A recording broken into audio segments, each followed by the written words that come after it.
Très bien. Alors, bonjour à tous. Je vais vous présenter un outil de traitement automatique des langues dans le contexte d'iWAS. Donc, le traitement automatique des langues, vous connaissez, c'est la traduction automatique et d'autres choses comme ça. L'outil que je vais vous présenter, c'est un outil spécialisé dont le but est de pouvoir traduire du texte. Ça, c'est pas nouveau. Ce qui est un peu nouveau, c'est de pouvoir garantir la traduction, la qualité de la traduction, c'est-à-dire qu'on garantit euh, d'avoir euh, d'avoir le même sens dans la langue cible que ce qu'on a dans la langue source. Et la deuxième fonctionnalité de cet outil, c'est de pouvoir raisonner sur les textes et de raisonner de manière sûre.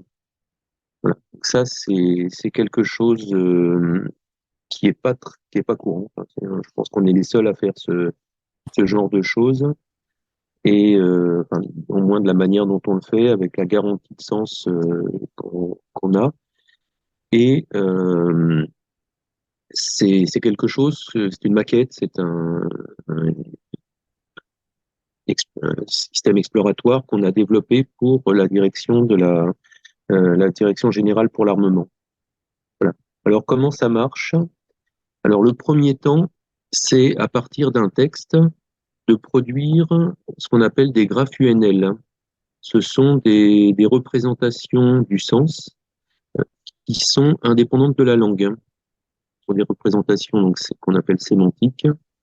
Et pour arriver à avoir une garantie du sens, ce qu'on fait, c'est que quand il y a des ambiguïtés dans le texte, et des ambiguïtés, il y en a toujours, pratiquement toujours, on s'en rend pas compte en tant qu'humain parce que le cerveau est bien fait pour ça, mais les ambiguïtés, c'est vraiment ce qui rend compliqué le traitement automatique des langues. Et pour s'assurer que le sens qu'on va calculer est bien le sens correct, on va poser des questions quand il y a des ambiguïtés, c'est-à-dire qu'on calcule toutes les analyses possibles, tous les sens possibles, et quand il y a plusieurs sens, on va poser des questions à la personne qui sait ce que veut dire le texte. Voilà.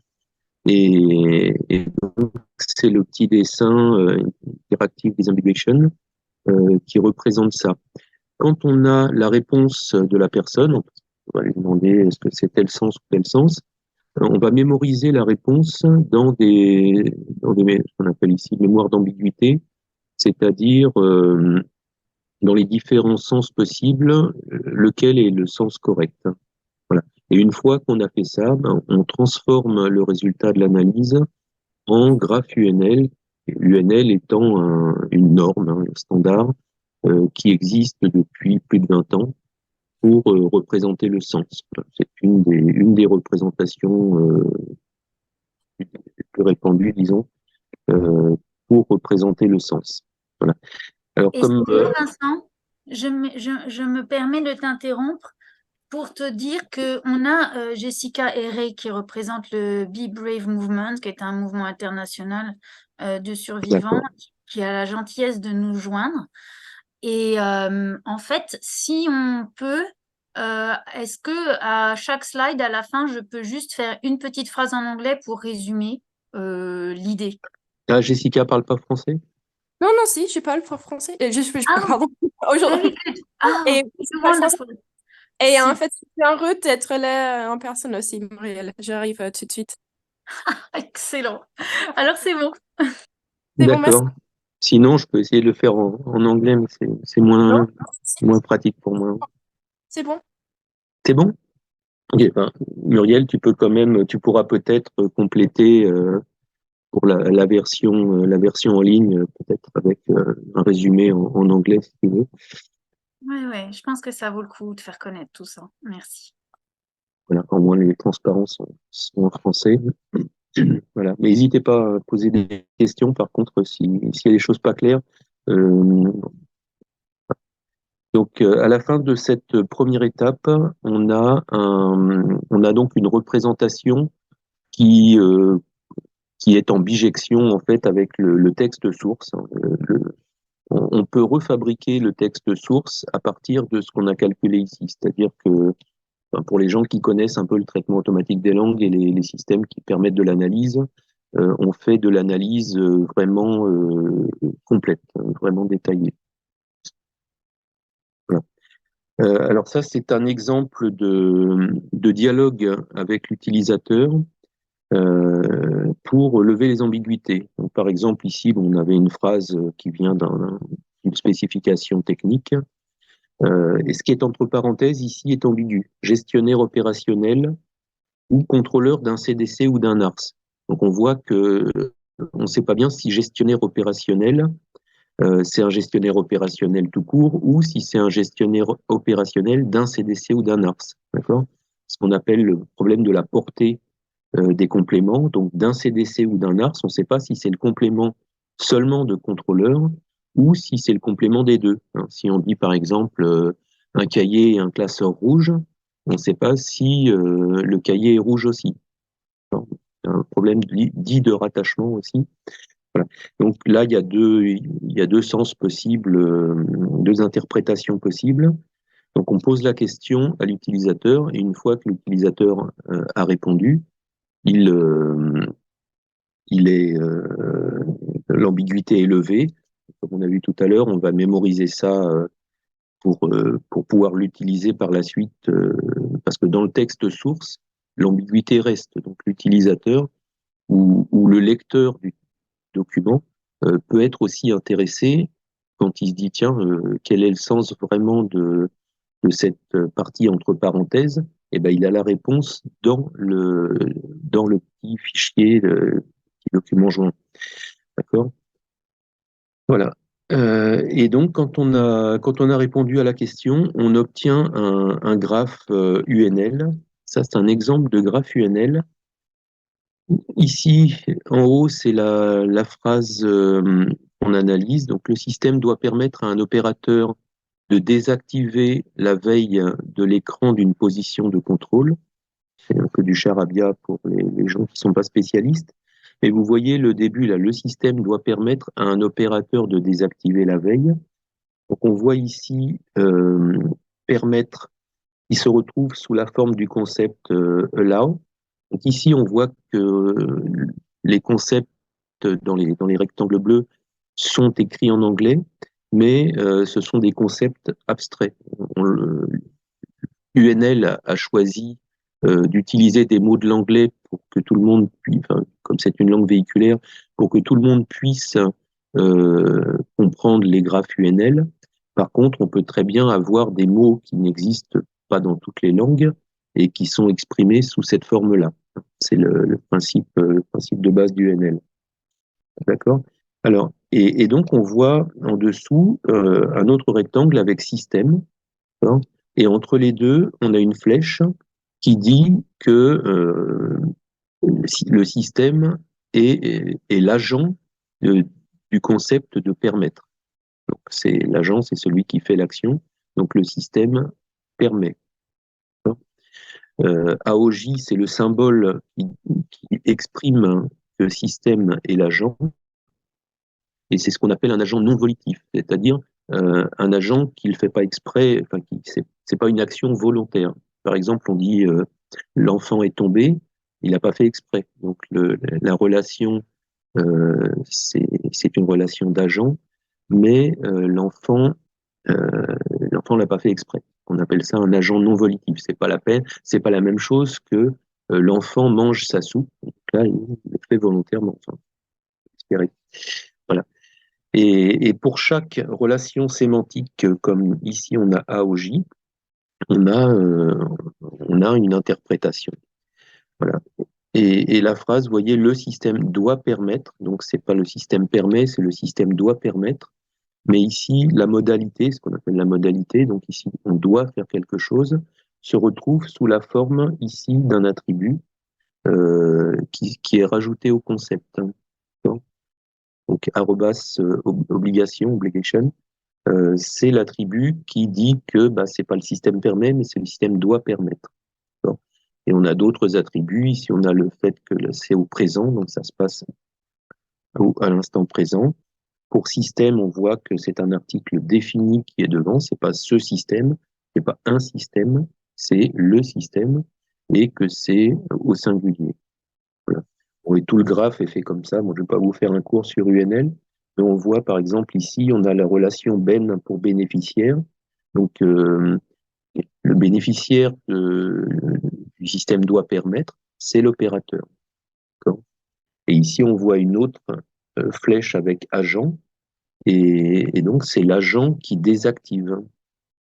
Donc ici, on a un agent volitif. Donc lui, quand il désactive, il le fait volontairement, etc. Voilà. Ensuite, donc une fois qu'on a cette espèce de Graal qui est le calcul du sens correct, je connais personne enfin aucun système qui fait ça, hein.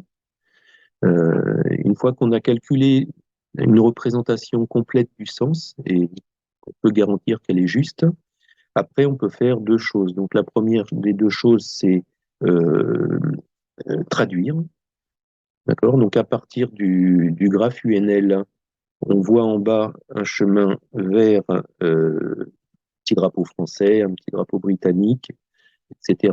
Donc cette représentation ici qui est interlingue, on peut la régénérer en français, mais on peut aussi la traduire en anglais, en n'importe quoi, en serbe, en laotien, tout ce qu'on veut. Voilà. Peu qu'on ait une génération dans la langue qui nous intéresse. Voilà. Et donc ici, on voit qu'on a aussi des petits fichiers intermédiaires ici. Ce sont aussi des mémoires d'ambiguïté. Donc ici, on a le sens correct. Donc quand on va refabriquer des phrases dans une langue quelconque, immanquablement, on va régénérer de l'ambiguïté, parce que les langues, on n'y peut rien, c'est ambigu. Ou alors, ça veut dire qu'il faut vraiment faire attention euh, pour avoir une formulation qui n'est pas ambiguë. Mais c'est assez difficile. Donc, on va refabriquer du français, de l'anglais, etc. Et ce qui va se passer, c'est qu'on va refabriquer des ambiguïtés. Pour la personne qui va lire le texte régénéré, ou le texte généré, il aura un petit document compagnon qui pourra lui dire, attention, dans ta phrase, tu as cette partie-là qui est ambiguë, le sens correct, c'est le sens X. Alors ici, on a une flèche paraphrase. En fait, ça veut dire quoi? Ça veut dire que quand on va, par exemple, si on a un texte en français en langue source et qu'on va refabriquer un texte en français, on n'aura pas forcément le même texte exactement. Le texte qu'on va produire aura exactement le même sens, on le garantit. Par contre, il y a un grand linguiste qui s'appelle Igor Melchuk qui dit pour une phrase donnée, il y a 1 million de manières de le dire. Bon, je ne sais pas d'où il sort ce chiffre, mais bon, c'est quelqu'un d'extrêmement sérieux. Donc en tout cas, on sait très bien, ne serait-ce que la forme active, la forme passive, le chat a bu le lait a été bu par le chat. Bon, on voit qu'il y a effectivement pas mal de manières d'exprimer la même chose. Donc ici, on va obtenir une reformulation. La génération qu'on va faire ici en langue cible, on peut, on peut forcer, on peut forcer le fait d'avoir moins d'ambiguïté. C'est-à-dire dans le système qui va nous générer, si on le configure d'une certaine manière, on pourra avoir des phrases qui seront peut-être plus lourdes, mais où il y aura moins d'ambiguïté. Si on fait ça, on pourra éventuellement, la personne qui a rédigé le texte ici, pourra éventuellement se dire, oui, bah, il a raison, le système, je vais reformuler, comme ça, il n'y a pas de risque que ce soit mal compris. Ici, dans notre exemple, c'est vrai qu'on peut se poser la question. Les spécialistes du domaine ont la réponse, mais quelqu'un qui n'est pas spécialisé dans le domaine-là, il aura du mal à comprendre, à deviner quelle est la portée du CDC et de l'ARS. Donc on a tout intérêt à être le moins ambigu possible. Il y a des phrases assez connues, hein. Il prend la boule et la lance, par exemple. On est obligé de dire quel est le sens. Parce que bon, quand on dit il prend la boule et la lance, on imagine quelqu'un qui joue à la pétanque, il prend une boule et puis il lance la boule. Mais on peut aussi comprendre qu'il prend une boule et qu'il prend une lance. D'accord. Donc c'est ambigu. Quand on dit la peur du gendarme, est-ce que c'est quelqu'un qui a peur d'un gendarme ou c'est le gendarme qui a peur? Vous voyez, on ne se rend pas toujours compte parce qu'il y a toujours un contexte, hein, mais une machine est obligée, pour être sûre du sens, de d'avoir soit de poser des questions, soit de produire une représentation non ambiguë des textes. Voilà. J'espère que ça aide à comprendre le Oui, c'est très principe. bien. Merci beaucoup, c'est D'accord, super. je te remercie. Voilà. Alors, donc, ça, c'était la traduction. Bon, ce qui nous intéresse peut-être plus, mais pas forcément, la traduction a aussi son intérêt, c'est de pouvoir raisonner sur les textes.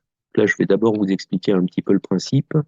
À partir des graphes UNL qu'on a calculés, on peut traduire, mais on peut aussi produire ce qu'on appelle une ontologie, c'est-à-dire une représentation en logique formelle du texte source. D'accord. La transformation entre la représentation UNL et la représentation sous forme d'ontologie, c'est ce qu'on appelle l'extraction, l'extrait des équations logiques à partir d'une représentation sémantique, comme on a vu tout à l'heure. Voilà. Alors là, pourquoi on fait ça? C'est parce que une ontologie, donc c'est un ensemble de formules logiques. Et quand on a des formules logiques, si vous avez fait des études scientifiques, que vous avez vu la logique du premier ordre et tout ça, ou des études de philosophie où vous avez vu le syllogisme, hein. Socrate est humain, les humains sont mortels. Conclusion de tout ça, par le syllogisme, c'est Socrate est mortel. Donc là, on utilise dans ces ontologies, on peut faire ce type de calcul de manière automatique.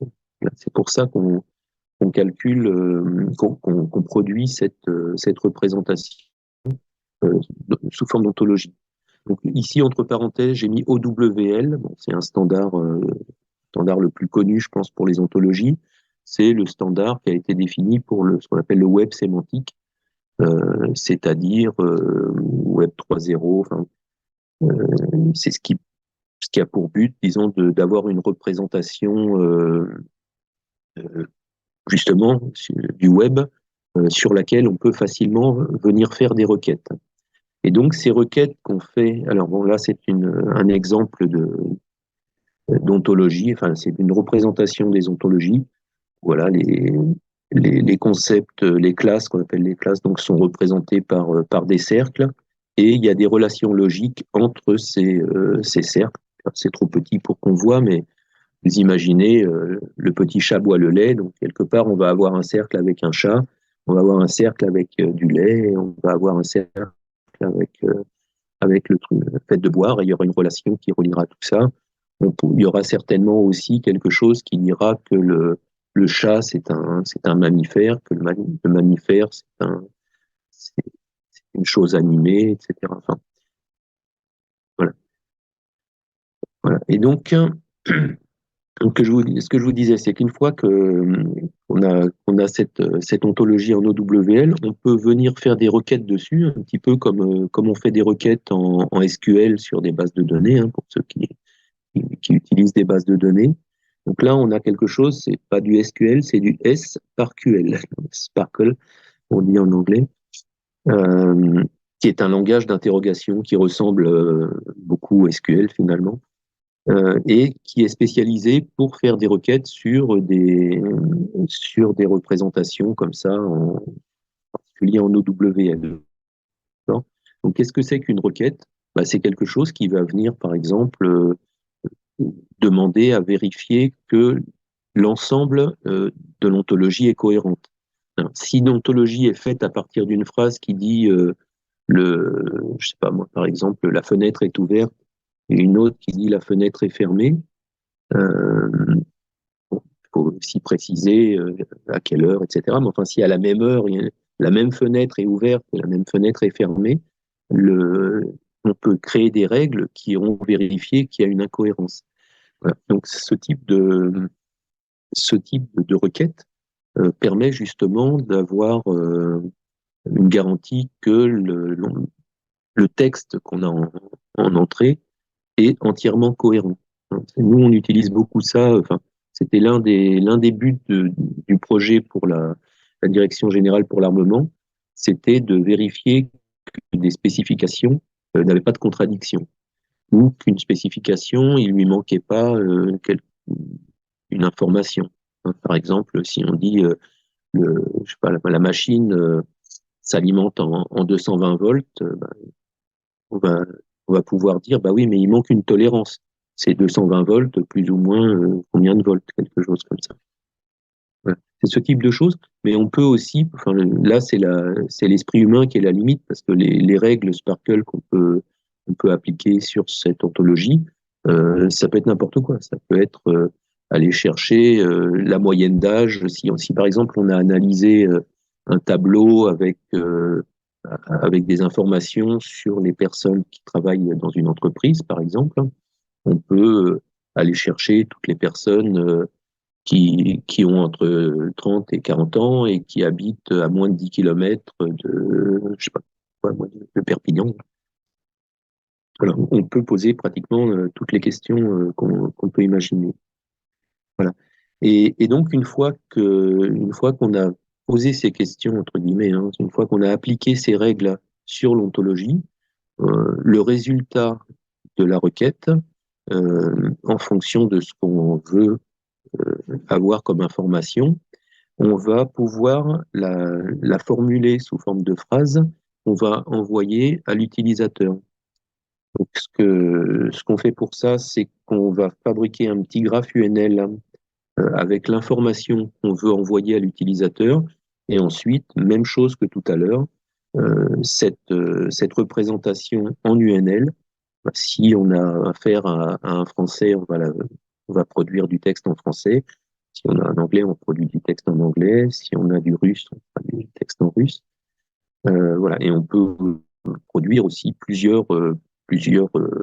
dans plusieurs langues, hein, si ça nous chante, s'il y a plusieurs utilisateurs, par exemple. D'accord? Voilà. Et donc, des exemples de phrases qu'on va envoyer, c'est votre texte source, il a une contradiction parce qu'il dit que la fenêtre X a été ouverte, et fermée au même moment. Ça, c'est pas possible. Revoyez votre texte. Ça peut être ce genre de choses, ce genre de phrase qui est envoyé à l'utilisateur. Voilà. Et donc, ça donne l'ensemble de notre prototype, c'est ça. En fait, c'est du raisonnement et de la traduction. Voilà. Alors, bon, j'ai fait un petit transparent pour que vous compreniez que cette maquette, ce prototype, c'est une techno qui n'est pas celle qu'on a l'habitude de voir dans les journaux. Vous avez tous entendu parler depuis un an maintenant de ChatGPT. Il y a deux grandes technos dans le domaine du traitement automatique des langues. Il y a une technologie enfin, les deux technologies sont très anciennes. Elles ont commencé pratiquement à la même époque, hein, puisque le premier neurone, je crois que c'est 1957, hein, c'est pas récent. Mais bon, en gros, aujourd'hui, il y a des technologies, il y a des techniques, des approches statistiques, donc principalement neuronales, d'une part, et il y a des approches qu'on appelle plus des systèmes à règles, d'autre part. Donc, les systèmes à règles, en général, sont basés sur la linguistique. qu'on apprend, entre guillemets, au système, au logiciel, on apprend des règles de grammaire, par exemple, on l'informe des mots qu'on a dans le langage, le sens qu'ils ont, etc. Alors que les systèmes statistiques sont basés sur un apprentissage à partir d'exemples. Si c'est de la traduction, on a des textes, par exemple, en français et des textes en anglais, le même texte dans les deux langues, et on rentre ça dans un système d'apprentissage, et automatiquement, ça se débrouille. Le système, par contre, ne comprend pas, enfin, il n'y a pas de notion de compréhension. C'est juste plus une notion d'habitude. Ce mot-là est plutôt à côté de ce mot-là, et cette dizaine de mots est plus fréquente que tel autre. Enfin bon. Et c'est comme ça qu'un système comme ChatGPT est un système qu'on appelle génératif, c'est-à-dire que c'est un petit peu comme ce qu'on saisit sur nos téléphones portables ou autres. On, on écrit trois caractères et ça nous donne la fin du mot, et après le mot suivant, on met trois caractères et puis ça nous met un autre mot qui est probable par rapport à ce qu'on a écrit avant. Voilà. Et ce qu'on appelle les IA génératives comme ChatGPT sont basés sur ce principe, mais ils ont étendu ça, ils ont une mémoire de plusieurs dizaines de milliers de mots derrière. Donc, quand on leur pose une question, et ben, comme ils ont appris énormément de choses, appris entre guillemets, ils vont deviner à chaque mot le mot qu'il faut mettre derrière pour faire ce qui ressemble à une réponse à une requête qu'on lui fait. Par contre, derrière, c'est que de la probabilité. C'est la probabilité de trouver le nouveau mot. Voilà. Et voilà. Donc, je vous ai fait un tableau qui compare en fait un certain nombre de caractéristiques des deux approches. Donc, LLM, c'est l'approche neuronale la plus fréquente aujourd'hui. Uncel, c'est le nom de notre prototype. Mais bon, j'aurais pu mettre plus généralement les systèmes à base de règles ici. Hein. Donc, vous avez entendu parler peut-être de frugalité. Donc, il se trouve que les systèmes actuels de traduction automatique, hein, si vous allez sur Google et tout ça, c'est basé sur des réseaux de neurones dont l'apprentissage est extrêmement consommateur d'énergie, d'électricité. Aujourd'hui, le numérique, hein, et en particulier tous ces systèmes basés sur des neurones, ça consomme plus d'énergie que tout le trafic aérien du monde. Hein. C'est quelque chose qui est très très regardé de près. On cherche à rendre frugal les frugaux, les systèmes qu'on produit. Donc les LLM sont très très gourmands. Uncel n'est pas gourmand du tout. Hein. Ça tourne sur un petit téléphone portable, ça tourne sur tout ce qu'on veut. Ça consomme quasiment rien. Après, il y a ce qu'on appelle, vous avez peut-être entendu parler d'hallucination, c'est-à-dire que les systèmes basés sur systèmes génératifs en particulier produisent des choses qui n'ont pas de sens, enfin voilà, qui ressemblent à des hallucinations. C'est un peu des choses n'importe quoi. Ça, c'est un peu inhérent. Bon, c'est pas un drame. Le problème de ces systèmes-là, c'est si on les utilise, par exemple, c'est des systèmes de commande vocale, par exemple, comme ce qu'on a sur les téléphones ou bien sur les systèmes comme Alexa et autres. C'est pas grave. Si on dit je voudrais écouter une chanson des Beatles, par exemple, s'il a mis une chanson de quelqu'un d'autre, c'est pas bien gênant. Voilà. Pour les systèmes critiques, c'est plus embêtant. Quoi. Ensuite, le raisonnement. Bon, Uncel permet de raisonner, hein, on en a parlé. Les LLM, non. Ils donnent l'impression de raisonner. Hein. Si on demande à ChatGPT en quelle année Christophe Colomb a découvert l'Amérique, il va dire 1492. Donc on a l'impression, tiens, il connaît plein de choses. Si on lui demande en quelle année Muriel Thibierge a découvert l'Amérique, il va dire aussi 1492. Hein. On pourrait essayer, enfin, au moins avec GPT 3. Hein. Donc ça résonne pas ces systèmes-là, ça donne l'impression et ça marche vraiment très bien. Hein. Faut pas négliger l'utilisation de ces systèmes. Mais si on veut vraiment raisonner correctement, c'est pas ça qu'il faut utiliser. Ensuite, par contre, les systèmes donc comme Google Translate et autres s'alimentent, enfin sont auto-entraînés. Ils s'améliorent au fil du temps en réentrant des nouvelles données d'apprentissage pour améliorer la convergence et la complétude de leur système. Voilà. Alors que les systèmes à règles, il faut créer à la main les règles de grammaire. Là, on est en train on a proposé à l'Union européenne, là, il y avait un appel à projet européen. On a proposé à l'Union européenne un projet pour lequel justement on apprendrait automatiquement le lexique d'une langue, le lexique et la grammaire d'une langue. Voilà, donc ça, on peut l'imaginer, hein. On peut même éventuellement utiliser des systèmes de type ChatGPT pour générer ça, hein. Voilà. Donc c'est un axe d'étude, mais pour le moment, les systèmes à règles demandent à être configurés, à être créés avec des linguistes, quoi. Voilà. Et ensuite, la garantie du sens. Donc là, les systèmes à base de réseaux de neurones ne garantissent pas le sens, même si, encore une fois, ils marchent vraiment très bien, hein. Le système de traduction français-anglais de Google, on trouve toujours des exemples où c'est faux, où c'est même le système traduit le contraire de ce qui avait voulu être dit. Ça, on en trouve toujours, hein. Mais bon, c'est quand même rare et voilà. Mais c'est pas garanti. Pas garanti. Voilà. Alors, pourquoi je vous ai parlé de ce système?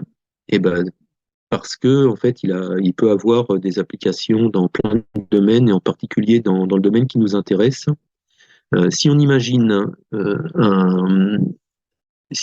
par exemple que les mains courantes, les plaintes qui sont portées au commissariat de police, euh, on les rentre dans ce système ONCEL, hein, ou dans un système dérivé de celui-là, parce que pour le moment, c'est encore qu'un prototype. Euh, on rentre ça, donc on va obtenir une ontologie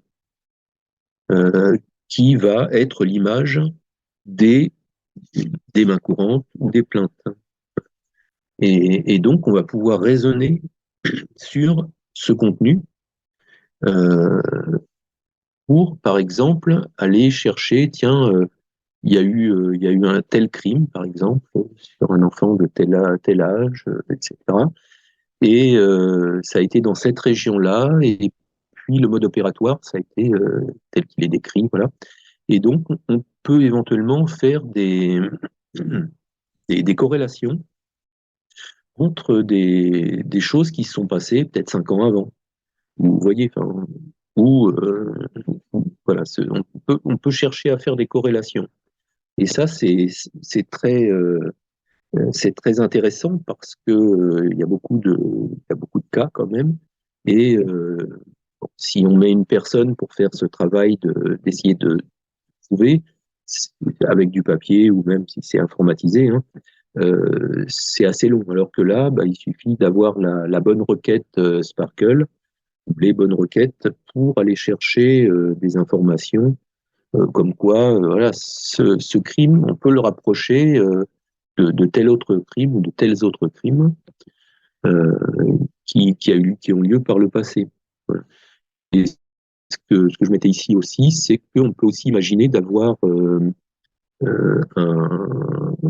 des informations. Alors ça, légalement, je ne sais pas si c'est moi qui ai inventé ça, mais je ne sais pas si légalement c'est possible, mais si par exemple on a des, des criminels qui ont des bracelets électroniques. Là, on entend parler de bracelets électroniques. Moi, j'y connais rien, mais je suppose que à tout moment, on sait où est la personne. Donc, s'il y a une personne, par exemple, qui est sortie de prison et qui a déjà commis ce type de crime, on peut essayer aussi de corréler, alors, si on a le droit de rentrer ces informations de position dans une base comme celle-ci, on peut imaginer de corréler un crime qui a eu lieu avec la présence d'une personne suspecte. Voilà. Et, voilà. Et bon, ce que j'ai mis aussi à la fin, là, c'est que par nature, le système est interlingue. Donc ça peut être un outil utilisable en France, ça peut être aussi un outil utilisable à n'importe quelle échelle en fait, au niveau de l'Union européenne, bien sûr, ou au niveau même international. C'est c'est un peu fait pour ça finalement, parce que c'est c'est indépendant de la langue, donc il suffit d'avoir un analyseur pour chacune des langues de l'Union européenne, par exemple, une génération pour chacune des langues de l'Union européenne, et donc si on a une main courante je sais pas moi, par exemple, en roumain, en allemand ou autre, dans la base de données, elle aura enfin, elles ne seront pas différenciées, quoi. Ce sera des plaintes, des mains courantes qui auront le même format. Et donc, on pourra calculer dessus de la même manière. Voilà ce que je pouvais vous dire. Il y a une petite vidéo, je ne sais pas Muriel si tu Ok, je penses la que, mets. voilà, si ça peut l'intéresser. C'est moi qui partage. Je la lance tout de suite. Si vous avez des questions, peut-être avant, je, je peux y Alors répondre. oui, actually you can ask your question in French or English, and also in the room we are 4 of us, so everybody can ask questions to Vincent, and then we watch the video.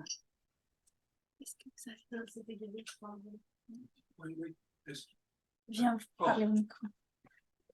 Ah. Voilà. Bonjour Vincent. Bonjour. Est-ce qu'il a été intégré dans le système les patois locaux des différents pays, des différentes cultures? Parce que certaines plaintes sont faites par des personnes avec leur langage, mais aussi avec leur patois local, qui n'est pas évident de retranscrire dans la langue du pays. Oui, oui, ben, alors pour le moment, vous avez vu, hein, il y avait ce qui s'appelle l'enconversion et la déconversion. En fait, c'est l'analyse et la génération.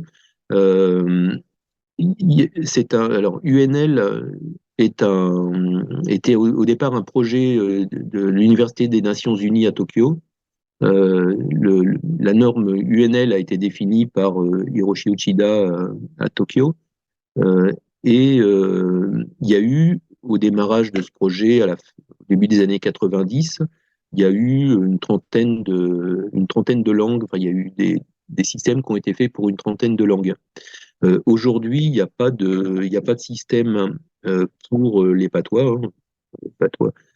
En France, je ne sais pas s'il reste encore des gens qui utilisent leur patois. Si, il peut y avoir les Alsaciens, peut-être encore. Il y a les Frisons aussi. Enfin, il y a un certain nombre. Mais bon, alors le projet européen qu'on vient de soumettre là, c'est typiquement ça. C'est générer automatiquement un enconvertisseur et un déconvertisseur à partir de corpus, on prend des textes peut-être éventuellement spécialisés. Hein. Et effectivement, il y a ce truc des patois en France là qu'on peut utiliser. Et donc, à partir de ces corpus, une analyse, on extrairait des informations lexicales, grammaticales, etc. On rentrerait pour faire un nouvel analyseur, une nouvelle génération. Et donc, du coup, on aurait ces langues en plus. Pour le moment, on n'a que le français et l'anglais dans les langues que nous, on utilise dans ce système. Après, je sais qu'au début, avec Uchida, il y avait eu beaucoup de projets. Il y avait eu le chinois, les Russes sont très avancés hein, sur le sujet. Il y a un système en ligne pour analyser ou générer de l'UNL, enfin pour traduire entre le russe et l'anglais principalement. Voilà, il y a les Espagnols qui ont fait aussi des systèmes bien avancés. Il y a eu des langues plus minoritaires comme le thaï. Bon, le thaï, maintenant, ça commence à être bien informatisé, mais quand même, c'est pas autant que l'anglais ou le français. Il y a eu le mongol. Il y a eu des choses de fait sur le mongol. Voilà, on parle de l'extérieur. Maintenant, des mains courantes ou des plaintes, il peut y en avoir aussi dans les langues des personnes étrangères vivant en France. On a le même problème avec les établissements de santé. Quand quelqu'un est hospitalisé, il ne parle pas toujours le français, et je sais que les hôpitaux de Paris on recherche désespérément des systèmes pour faire dialoguer les médecins avec les familles des patients, pour leur donner des informations fiables sur l'état de santé de leur famille qui est hospitalisée. Et voilà. Donc c'est en cours. On est à la recherche en fait de financement pour industrialiser tout ça. Ce qu'on essaye aussi de faire, c'est que tout ce qu'on produit est open source, c'est-à-dire qu'aujourd'hui les systèmes pour le français et l'anglais qu'on a fait pour la DGA sont des systèmes, enfin les dictionnaires, les bases de données lexicales et puis les grammaires d'analyse et de génération sont open source, sont totalement open source avec toute la documentation. Ok. Merci beaucoup, Vincent.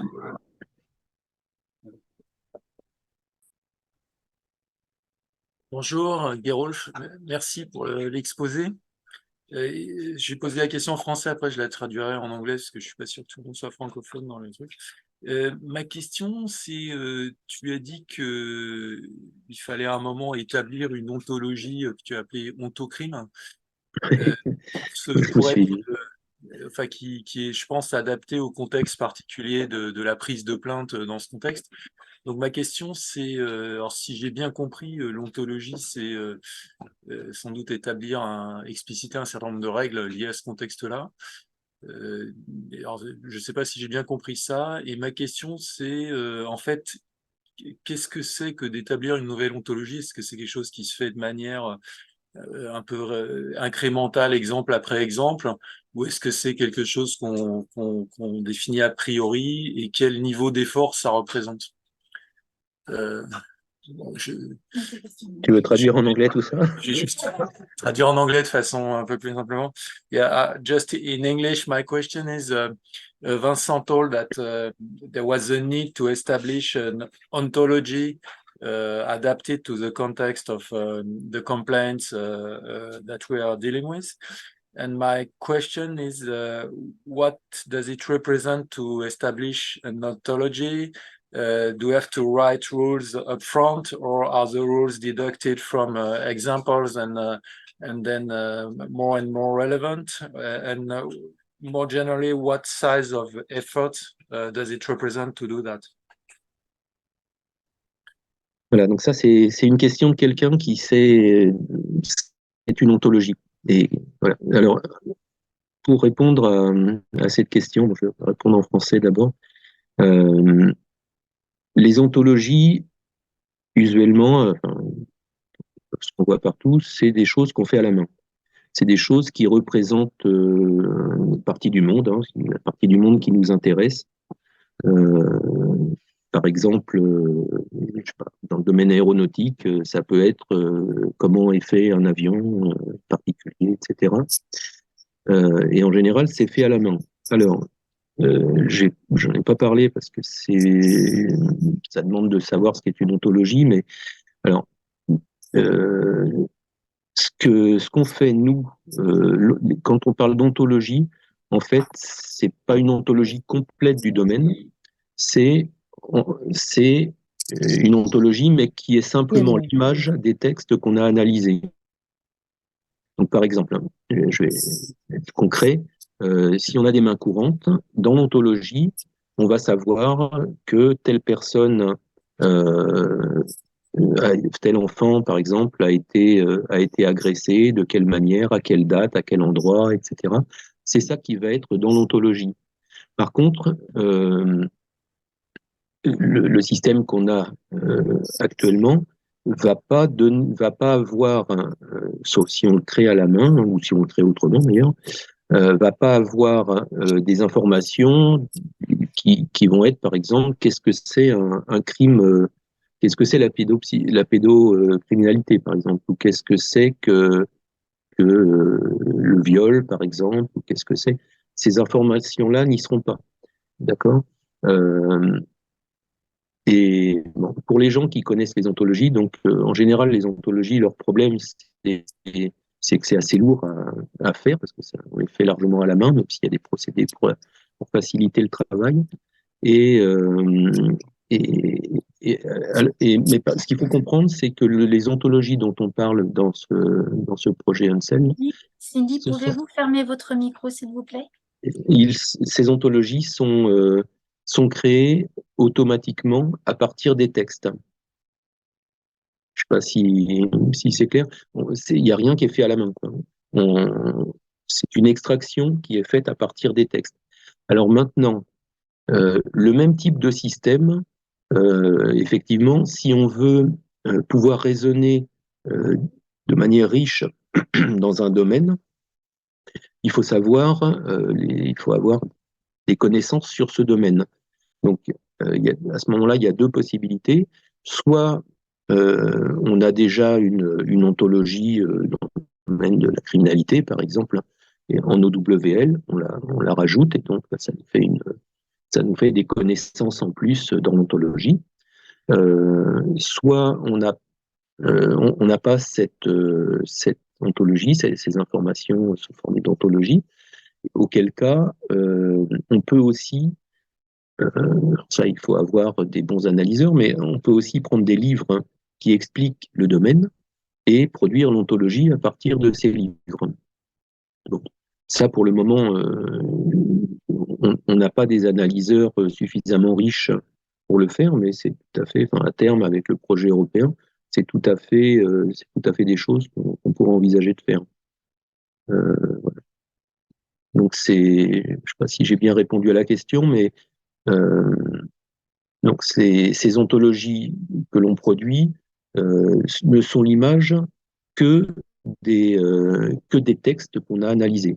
Donc c'est une autre représentation, une représentation sous forme logique des mains courantes, de tout ce qu'on a analysé sous forme de texte. Merci, la réponse est claire pour moi. Ça va. Faut peut-être voilà, j'ai essayé de. Je ne sais pas si on en fait une petite synthèse en anglais, si tu veux le faire, ou si... Je peux essayer, je suis pas très bon en anglais et c'est déjà difficile à expliquer en français. So sorry for not speaking much in English. The question was the ontology that we create in our project. We call it Ontocrime. Does it contain? I translate a bit. Does it contain all the knowledge of the domain, or is it limited to the knowledge taken from the text we have in inputs as inputs? So my answer was, in general, the ontologies are manually made because there is no system that currently, except this Unseld that we developed, but I don't know any system that is able to produce a clean ontology from text. So, so in general, the ontologies are made by people manually, step by step, and it's a bit heavy to produce. In our approach, we plan to produce large ontologies in a specific domain by analyzing books, for example, that describe a domain. If we have, for example, a domain in medicine, for example, in heart surgery, we can imagine to have a book that explains all the domain, and that we would analyze all the book and produce an ontology. And if our system is rich enough, we will be able to produce an ontology that we can guarantee that it is the exact image of what is written in the book. And then and then it would be a way to enrich what can be done on the ontocrine ontology, for example. At the moment, we are still at the prototype level, and we have to work a bit more to have more covering analyzer, so we can analyze complete books. At the moment, we have only some thousands of words in the dictionaries, for example, and that's not enough to analyze any text in any domain. Merci, bonjour Vincent.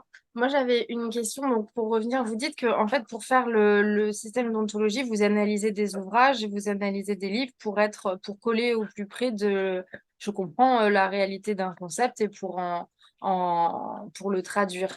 Mais alors, est-ce que vous vous attachez, par exemple, je prends un exemple, mais vous prenez tous les ouvrages qui ont pu être écrits sur un sujet pour pouvoir couvrir le spectre large des théories sur un sujet, ou alors est-ce que du coup l'ontologie que vous créez, elle dépend du type d'ouvrage que vous choisissez? Enfin,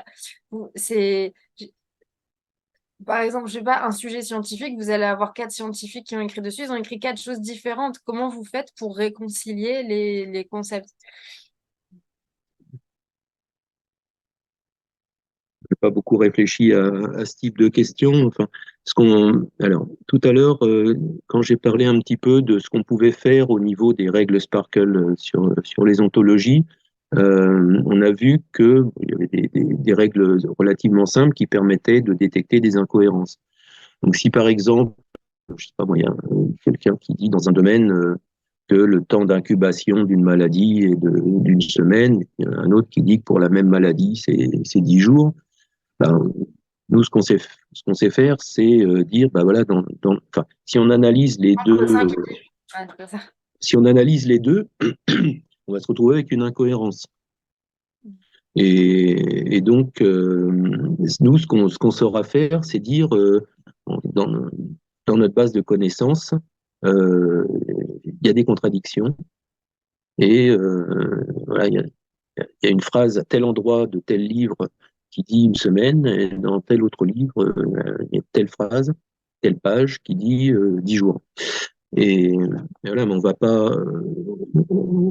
Enfin, on peut tout imaginer, hein, parce que l'intelligence artificielle, c'est la limite de l'esprit humain. Alors après, on peut imaginer, je sais pas, de faire des statistiques, de dire s'il y a plus de 90% des livres qui disent que c'est 5 jours, ben on dit que c'est 5 jours, ou bien on fait une péréquation. Enfin. Mais bon, aujourd'hui, c'est pas notre but. C'est plus de travailler dans des domaines spécialisés pour répondre à des besoins besoins précis. Le but, c'est pas de faire d'avoir un système qui remplace l'humain pour faire de la recherche dans un domaine, par exemple. Okay. On peut l'imaginer, hein, mais après, on aura une base de connaissances. Donc,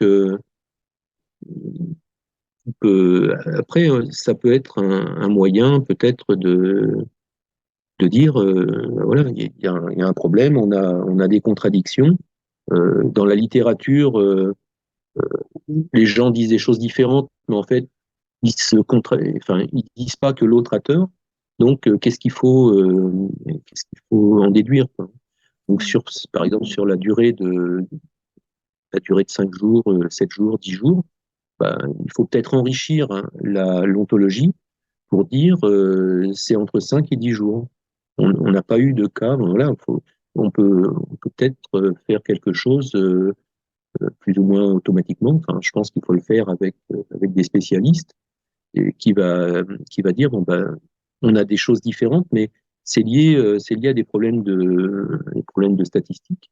Et en fait, c'est comme tout à l'heure je parlais des tensions, une tension entre 200, enfin 170 volts et 300 volts par exemple. Là, c'est pareil, on pourrait dire, bon, on sait que la période d'incubation, c'est entre 5 jours et 10 jours. Alors, ça peut être ce genre de choses. D'accord. Merci. Voilà, mais c'est une question générale sur les ontologies et sur. Mais je pense que les ontologies aujourd'hui, le problème des ontologies, c'est que pendant. C'est vieux, hein, on fait des ontologies depuis 50 ans. Et il y a des systèmes de traitement des langues qui sont. Il y a Caterpillar aux États-Unis qui avait fait un système. Le truc a été utilisé pendant des années. Et finalement, c'était trop lourd à maintenir. L'ontologie, il fallait la faire évoluer pour tenir compte des évolutions. Et ça coûtait cher. Mais par contre, on n'a jamais rien fait de mieux, parce qu'en fait, c'est une représentation claire et juste, hein, puisque en plus, ça se fait à la main, d'un domaine. Hein. Donc, c'est vraiment le rêve de quelqu'un qui veut pouvoir avoir des informations. Voilà. Et donc, avec des systèmes comme notre analyseur, là, qui a sens garanti et qui est capable de produire des ontologies, que j'expliquais tout à l'heure, c'est qu'on peut imaginer d'avoir des gens plus d'études là-dessus. Hein.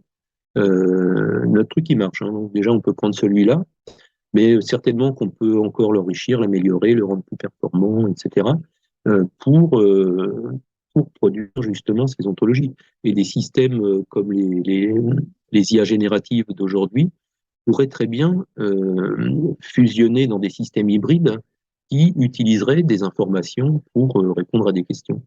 Hein, quand on demande à ChatGPT quel est, par exemple, donnez-moi des publications, les principales publications qui parlent de, je sais pas quoi, moi, de la température, changement de température dans le monde depuis 10 ans.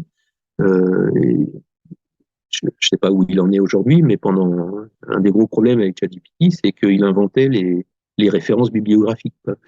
Donc, il disait il y a tel type, tel article, il inventait les trucs. Alors que s'il était couplé avec une ontologie dans le domaine, il suffirait qu'il y ait un petit système qui arrive à savoir qu'il y a une question qui est posée, non, c'est pas difficile, et qui va aller chercher la réponse pour venir faire une réponse plus motivée aux questions qu'on lui pose. Et ça ferait un résultat qui probablement serait excellent.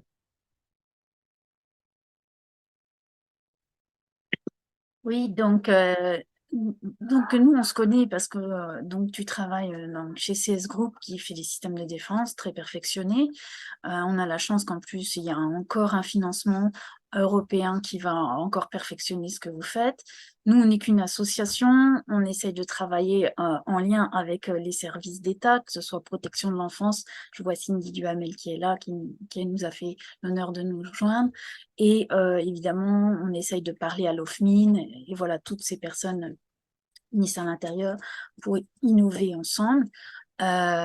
Au début, moi, je me suis dit, le cas d'usage de ce que vous avez déjà en place, c'est l'exploitation du lac de données des témoignages des victimes prescrites. I will switch to English. My first intuition was that we could use the system that Vincent has been developing since decades now to interpret the data lake of victim testimonies that we intend at some point after many checks to feed. We would like that in a few years from now we can securely open a data lake that would receive the testimonies of prescribed victims. In English, is it okay to say prescribed?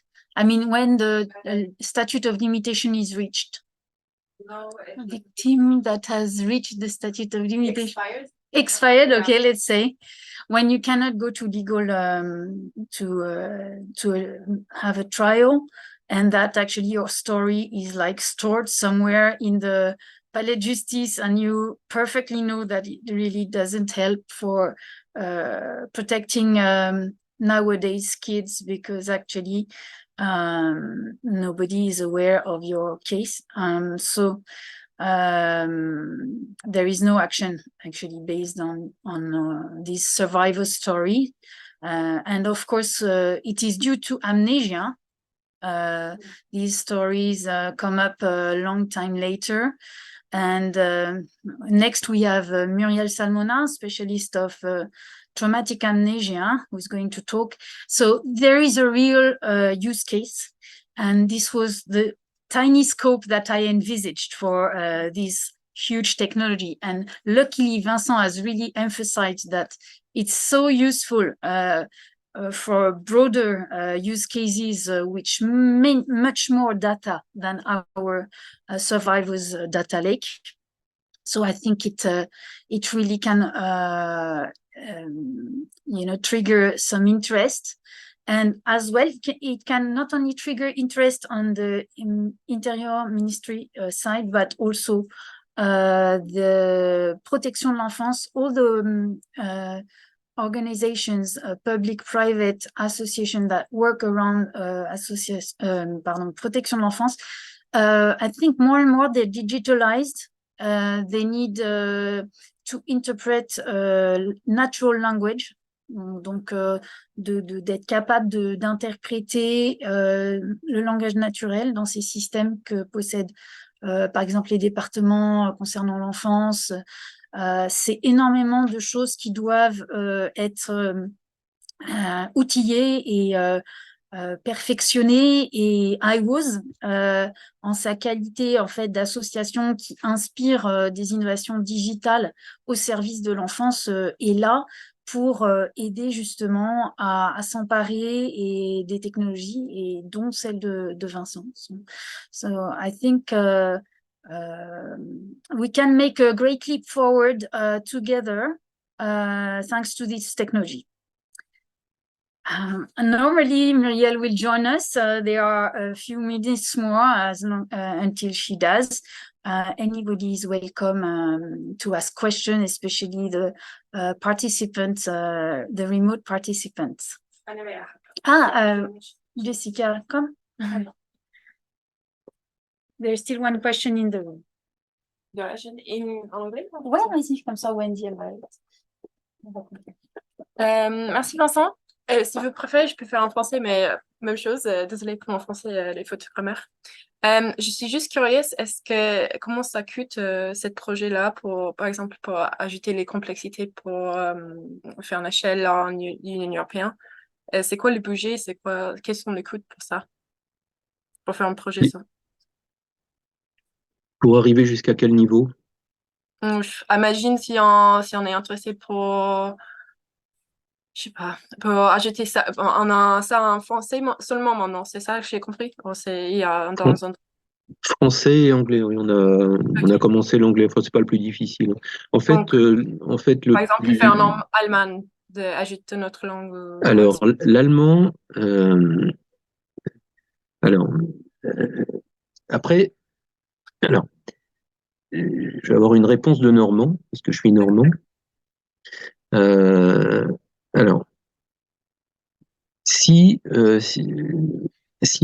admettons, on va raisonner d'abord, on a ce projet européen qui est terminé, et donc le temps nécessaire pour produire les ressources linguistiques qui sont en fait, c'est pour ajouter une langue, c'est en gros c'est faire des grammaires et des dictionnaires. Donc si on les fait à la main, ça prend du temps. Et ça prend un temps qui est proportionnel à la quantité de choses qu'on veut représenter. Donc si on a 1000 mots, si on en a 10 000, ou si on en a 100 000, ou si on en a 1 million, c'est proportionnel si on le fait à la main. Enfin, c'est à peu près proportionnel. La grammaire, c'est un peu plus restreint parce qu'on fait assez vite le tour des phénomènes grammaticaux, même si ça fait plusieurs milliers de règles. Voilà, donc ça c'est le principe, c'est-à-dire que pour avoir c'est pour ça que tout à l'heure je parlais de systèmes spécialisés à un domaine, c'est que dans un domaine, le nombre de mots utilisés il est assez limité finalement. Il est limité sauf pour la terminologie. Par exemple, pour la médecine, la terminologie médicale, c'est 1 million de mots. Parce qu'il y a tous les noms de maladies, machin, de trucs, médicaments et autres. Par contre, la terminologie, c'est facile à rajouter. Parce qu'en fait, c'est un peu comme les noms de villes, par exemple. Bon, bah, il y a beaucoup de villes dans le monde. Je sais pas combien il y en a. Mais à chaque fois, les informations lexicales qu'il faut ajouter à un nom de ville, par exemple, ou à un nom de maladie, ou à un nom de médicament, un nom de ci, un nom de ça, c'est toujours la même chose. Donc on peut, tout le million, on peut pratiquement le faire en une fois. Ça, c'est quelque chose qu'on a déjà fait pour certaines terminologies. Donc on sait que c'est assez facile à faire. Voilà. Ce qui est le plus compliqué, en fait, ce sont les mots les plus courants des langues. Et voilà. Donc, alors, si on suppose que le projet européen est terminé et qu'il s'est bien passé, donc on pourra, a priori, automatiquement rajouter une langue. Donc ça veut dire ça se fera très rapidement, en quelques semaines, et pour pratiquement rien. Le temps de s'occuper un petit peu de trouver les corpus, de faire tourner les algorithmes, etc. Si c'est aujourd'hui, si on fait tout à la main, euh, pour rentrer dans un nouveau domaine, je dirais que c'est, je veux dire, à peu près 3 ans pour ajouter les mots qu'on va utiliser dans un domaine particulier. Maintenant, s'il faut rajouter une langue complète, alors tu parlais de l'allemand.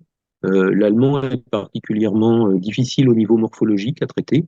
Même les Google et autres, ils ont quand même des difficultés pour traiter la morphologie de l'allemand. Mais après, il y a, il y a des choses qui disent que quand on a fait un travail en traitement des langues pour une langue, ensuite, il y a à peu près 95% qui est réutilisable. Donc, en particulier pour les règles de grammaire, on sait que l'allemand met le verbe à la fin.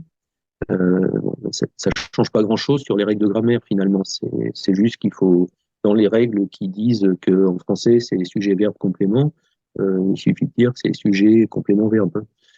Enfin, pour faire simple. Hein. Voilà. La grosse partie du temps qu'on passe en fait au début, c'est pour créer les règles initialement. Et il y a beaucoup de règles. Quoi. Voilà. Et donc, il se trouve que pour l'allemand, on a probablement le plus gros analyseur de l'allemand au monde morphologique, qui est en open source, qui tourne sur Uncel. Donc, rajouter l'allemand, je dirais, ça serait relativement. Et là, on a plus de 100 000 mots hein, pour l'allemand qui est déjà rentré. Hier, on a une intervenante de l'hôpital de la Charité, justement, donc on est connecté aussi avec l'Allemagne, la Finlande. Et là, je te remercie énormément, vraiment Vincent, c'est formidable. Et notre discussion, en fait, qui a commencé, je pense, il y a 3 ans, tu vois, au fur et à mesure, c'est construite et je suis ravie qu'aujourd'hui, tu aies présenté ça à tous les partenaires de iWOS. Donc, tu peux rester, tu es bienvenue.